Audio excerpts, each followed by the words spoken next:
Hey everyone, welcome back to the channel. So today we have a completely different style video. I don't believe I've ever made a video like this, and it's going to be me repairing my shop equipment, which is going to be my AC machine. Now this is a 34788 NI machine. It's a R134 refrigerant compatible. It basically does my AC work for older vehicles that use R134A. And I bought this machine brand new. I've done all the maintenance on it, that you would normally do. And I ran into an error code that has always plagued me right now for the past year, I want to say. And I called up technical support. I read all the information. The book doesn't really give you any information on this. And when I call technical support, they recommend I use one of their approved vendors to come out and service the machine. So I finally was able to, figure this out after ripping the machine apart, and I'm going to share this with everyone today. Now, for my regular viewers, I know this is not the type of video that you're typically on the channel for, but if you're a repair shop where you own this machine and you use it and you run into this, there's no information out there, so I guess I'm going to make the first video on this, or I believe I am. And I could be wrong on that, but I haven't found it. Trust me, I searched, so I believe I'm going to be the first one making this video. Now, the error that I've had on this machine that's plagued me for, I want to say, the better part of a year is every time I plug the machine in and I turn it on, it's telling me contact an authorized service center or customer support because the biometric clock that's in this thing that's built into the, I guess you can say, circuit board is pretty much going bad. Now, I've never really torn this apart and looked at the internals of it. I have done the filter maintenance on it once, but it was during AC season and it was, pretty quick service. I had to get it done because I needed the machine. These new machines have a lockout feature that they give you X amount of uses before they will lock you out, and I was nearing that lockout. But like I said, every time I turn this machine on, it gives me an error code. It still works, but it's just so annoying because it throws everything off. And, I finally got to the bottom of it. Now, the error code in question that you always get, and I don't know it word for word, but basically the system clock is inaccurate. Every time you unplug it from power, which is very common for this type of machine, you don't leave it plugged in, it's supposed to retain memory. And I finally got a chance the other day to open it up and figure out what was going on with it. And just like anything out there that, may have a clock that it needs to always be aware of, this thing has a battery in there. Now, the thing that pisses me off the most is that you would think Robinair would have a service manual to show you how to replace that, or say, hey, if you get this error code, just replace this battery and everything will be good. No, they don't have that. They have videos on their website about how to replace the filter and do the service on it, and there's even multiple videos on YouTube out there that show how to service the machine when it comes to the filters and the compressor oil. But when it comes down to this one thing, they don't. And I found multiple people having this issue. But when it's a shop thing, what usually winds up happening is they call a service center. Service center comes out, charges a bunch of money, fixes the machine. And in this scenario, that's kind of what had happened to me. I read through the service manual, user manual, no mention of anything. I contacted Robinair. They said, you must contact the authorized repair center. Here's a list of places. And I wound up calling one of those places just to get an idea of how much it would cost, because it is kind of annoying me to the point where I was like, let me just, get it done. AC season is almost here. And, I called them up. And they picked up the phone and said, well, initially for us to come out there, it's $220. And then on top of that, we have to quote you what's going on with it. Now, I'm a mechanic. I'm very familiar with, paying people for their time, which is fine. But to me, as a shop owner, I mean, $220 just for someone to drive out here and remove this cover, that's a little bit pricey. If it was like $150 or something like that, more stable, like a standard service call type of fee, I wouldn't have an issue with it. But I mean, they want quite a bit of money, and it's not just this one vendor. I called multiple vendors. They all kind of have some kooky prices. One of them even had a $300 price, and another one said, well, since you're a first-time customer to us, we'll charge you $500 because we like to come out there repeatedly and do multiple things in service equipment. And I just hung up the phone on them. I wasn't going to deal with it. But anyway, what we're going to do is we're going to rip into the guts of the machine today, and I'm going to show you how to fix it. Sorry for the long intro or, the explanation, but I feel it's due because Robinair, if you're watching this video, include this information. It's pretty simple. I don't know why you wouldn't, unless you just want to, use and abuse your customers, which is what I think it is because it's pretty standard. So with that said, let's go ahead and I'm going to fire this thing up and I'll show you guys the error code that I'm getting in the next clip. And then I'll explain to you what we're going to be doing to it. So what we're going to be doing to this unit is we're going to be replacing the internal board memory battery, basically. It's, think of it like a watch battery that's on the circuit board behind here that retains power so it doesn't lose its memory. And this thing, as you're about to see when I fire it up, it's pretty scary when it fires up and it gives you the error code. Now, I've been around equipment my whole life. I'm not really too worried about that because the machine will still work. But you can just kind of see how they set this up to pretty much scare the user. So I have everyone set up on my machine now. I'm going to go ahead and fire it up, and this is where we're going to want to pay attention. Now it's going to start beeping and making a bunch of noises right after this screen. Now let's give it a second here.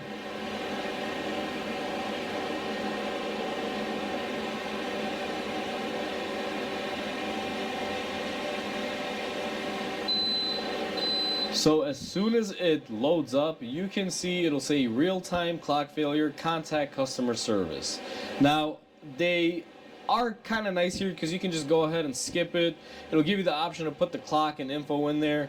I just go ahead and hit the X and usually just leaves the date and the time as 12 o'clock in January of 1980, which obviously we're not in, we're in 2024. But overall, the machine will still work and function. Is just that thing is really annoying. I've had it where I thought I loaded up the machine and it does that, and if you use the memory card database, which is normally here on the side, it actually will affect that too. It will mess with it. So that's the error code, and now we're gonna go ahead and rip the machine apart. I'm gonna go ahead and cut this thing off.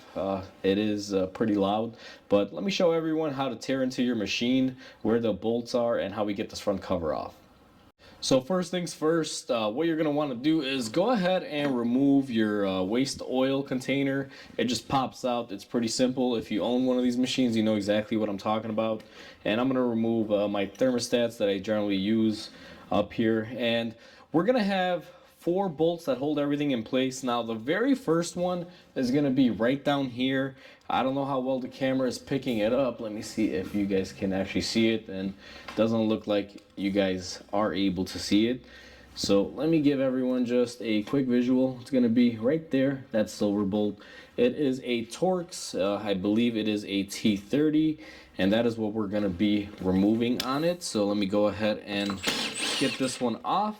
And it's pretty straightforward, nothing real crazy. Now, one other bolt that we're going to get out of the way, we got to flip the machine around for this one, and it's going to be right here. It's a little T20, I believe, if I'm not mistaken. Yep, it's a T20. I'm going to go ahead and take this one off. Now for the next part, we're going to have 2 bolts up here, and they're going to be T30s. I will go ahead and give everyone a nice little zoom over. So we have one here and one right there, and once we remove those 2 bolts, we're going to be able to get our front cover off. Now I'm going to try to set the camera up here and as good of an angle as I can to try to get this because you guys are going to want to see me remove the cover. So I'm going to go ahead and unscrew these bolts, and these are going to be the T30 variety.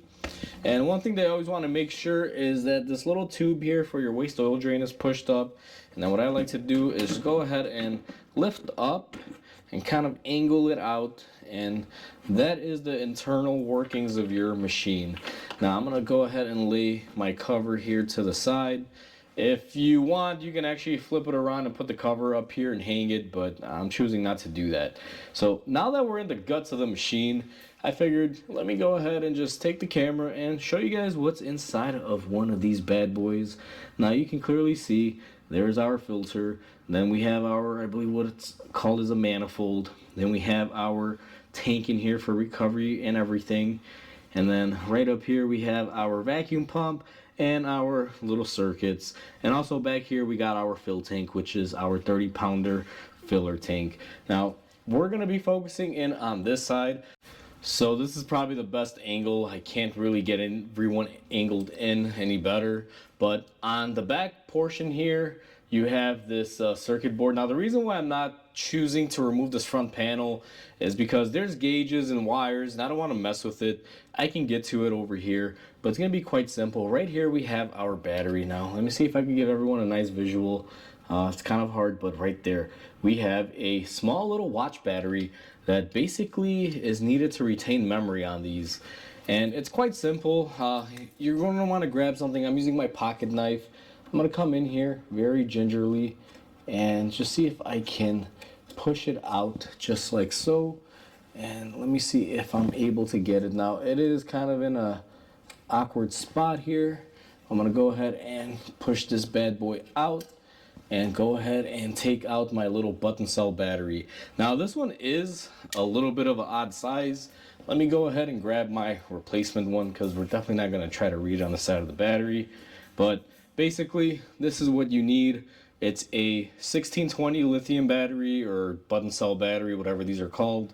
I picked up this Energizer because that's what they had in my supplier. To be honest with you, I've never seen one of these. Apparently they go on remotes. But we're going to go ahead and open up our new battery here.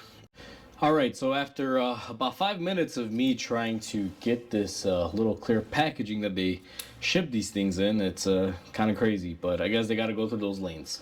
What I'm going to do is take my battery. Now, positive side, the part that you can read is going to be facing towards the back like this, and the side going towards the circuit board is going to be the negative side, which is the side that looks like has a little button on it. Now, I'm going to go ahead and slide this in, and it should just go in just as easy as that.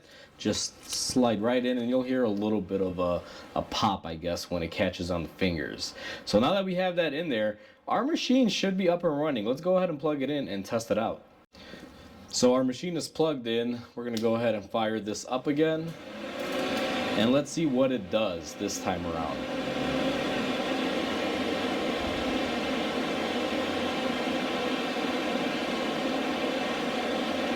Now this boot menu always takes a little bit, takes a second or two, but right after this we should know if we were successful or not.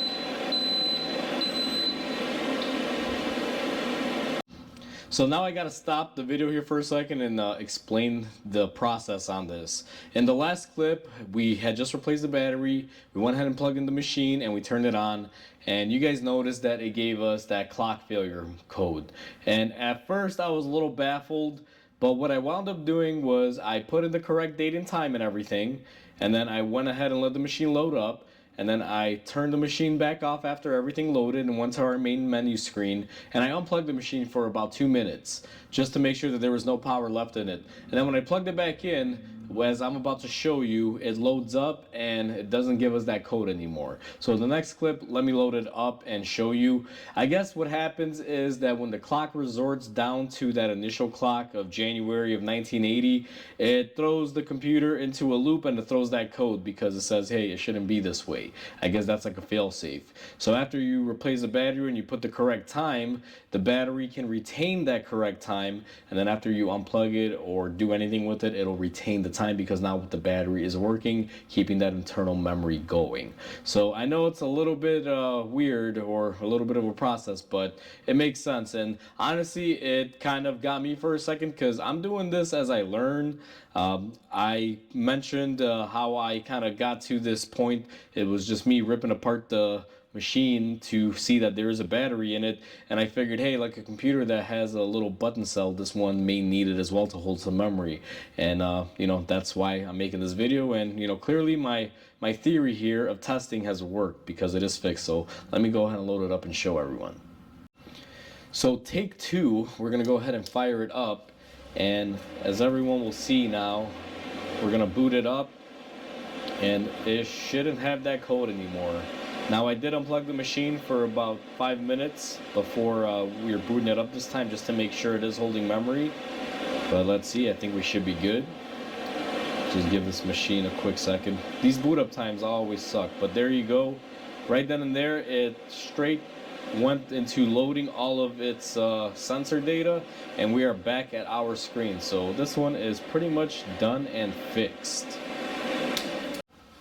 Now that we fixed our machine, what I would suggest if you're in here, go ahead and, you know, blow out any dirt or debris that your machine may have. Clean out your fan. You know, just common little things. Now, I've already done that. I'm not going to go crazy in here and clean everything out. but you know, we got it pretty clean earlier when I had initially opened it up. So next thing that we're gonna do is we're gonna go ahead and take our front cover. I'm gonna start at the base here.